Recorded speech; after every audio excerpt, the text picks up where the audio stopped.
টানা ১৪ বছর ক্ষমতার বাইরে থাকার পর ব্রিটেনের সাধারণ নির্বাচনে নিরঙ্কুশ জয় পেয়েছে বিরোধী লেবার পার্টি। ২০১০ সালের পর ফের ক্ষমতায় যাচ্ছে ১২৪ বছরের পুরনো দলটি। তার মানে দেশটির পরবর্তী প্রধানমন্ত্রী হচ্ছেন বামপন্থী লেবার পার্টির নেতা কিয়ার স্টারমার। এ নির্বাচনে ভরাডুবি হয়েছে বর্তমান প্রধানমন্ত্রী ঋষি সুনাকের দল কনজারভেটিভ পার্টির। শুক্রবার এক প্রতিবেদনে এই তথ্য নিশ্চিত করেছে বিবিসি। গত মে মাসে প্রধানমন্ত্রী ঋষি সুনাকের আগাম নির্বাচনের ঘোষণা দেওয়ার পর ৪ জুলাই যুক্তরাজ্যে সাধারণ নির্বাচন শুরু হয়। যুক্তরাজ্যের পার্লামেন্টের ৬৫০টি আসনে স্থানীয় সময় সকাল ৭টায় শুরু হয় ভোট গ্রহণ, যা চলে টানা রাত ১০টা।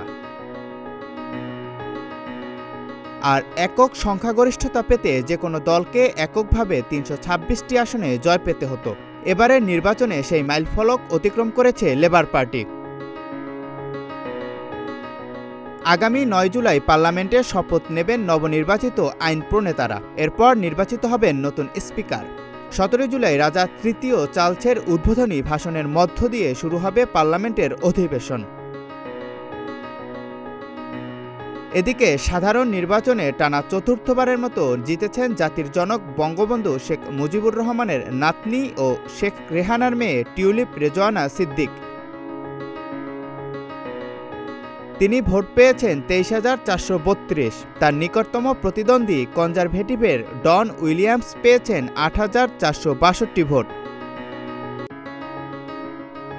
মেয়ে টিউলিপের এমন জয়ে উচ্ছ্বসিত শেখ রেহানা। তিনি বলেন, সবার কাছে দোয়া চাই, টিউলিপ যেন তার কাজ সততা ও নিষ্ঠার সাথে করতে পারে।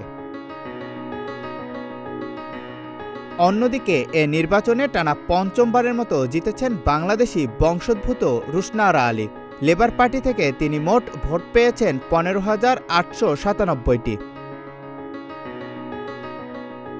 ২০১০ সাল থেকে লেবার পার্টির প্রার্থী হিসেবে টানা নির্বাচিত হয়ে আসছেন রুশনা আরা আলী।